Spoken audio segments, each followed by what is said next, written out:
The main landing gear doors can be opened on the ground for servicing or inspection purposes.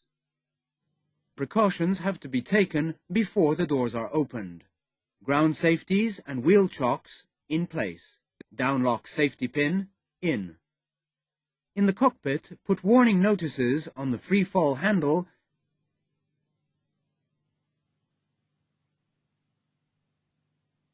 and on the landing gear control lever.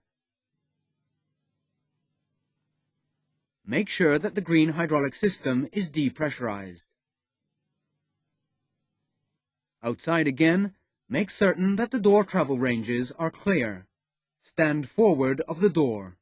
Open the blue hydraulic bay servicing panel for the left-hand side door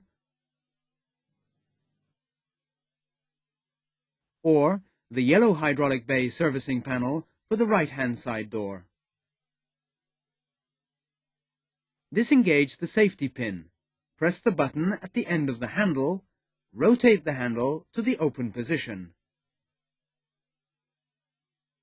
The door opens by gravity.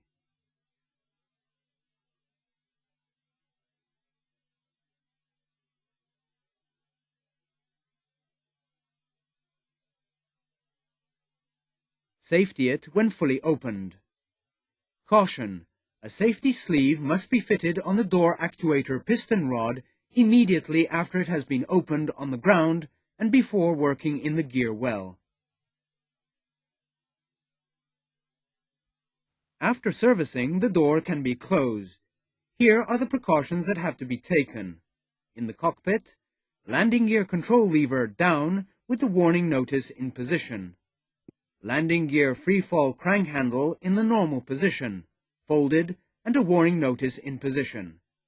Green hydraulic system depressurized. On the ground, make certain that the ground door opening control handle is locked in the open position. Remove the safety sleeve from the actuator. Make certain that the door travel ranges are clear. In the cockpit, make sure that external power is on. Pressurize the green hydraulic system. Check the pressure on the ECAM page.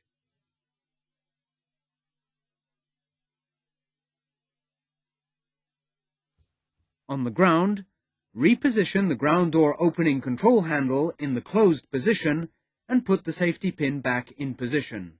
Close the access panel.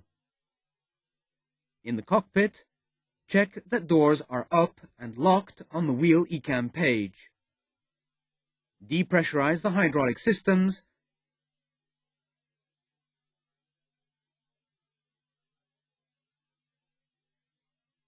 and remove the warning notices.